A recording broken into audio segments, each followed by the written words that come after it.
ఈ పూట నువ్వు అన్నం తినడానికి వీల్లేదు.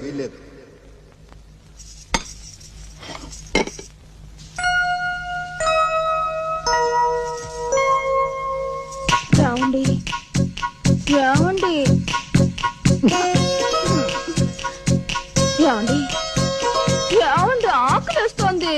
చెప్పాగా. ఏమండి, ఫస్ట్ పడుకుంటే ఆత్మారావుని బాధపడతాడంట.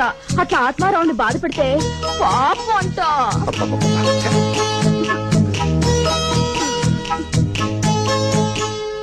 మోహన్ చూడు, మొగుడు మనసు కష్టపడితే ఏమవుతుంది? ఇంతే, అనుభవించు.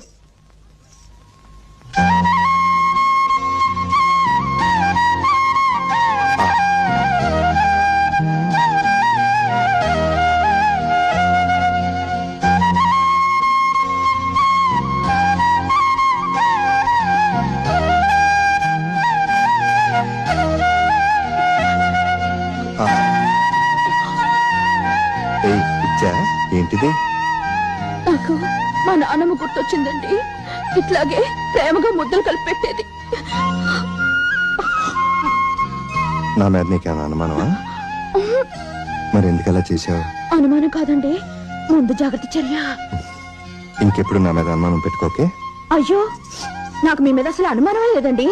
చూడండి, నా కళ్ళు ఆలు చెప్పేలాగా ఉంటాయన్నమాట గాని నేను మోసరు అందగతిని ఏదో సంసారపక్షంగా ఉంటాను. ఎర్రగా బుర్రగా ఉన్న దేవతన్నా మిమ్మల్ని ఎగరేసుకుపోతుందేమోనని భయం. అందుకే మనలో మన మాట. నాకన్నా రవ్వంత అందమైన ఆడవాళ్ళు చూస్తే నా కుళ్ళు గడుస్తాను కాబట్టి బయట పని అనుకోండి.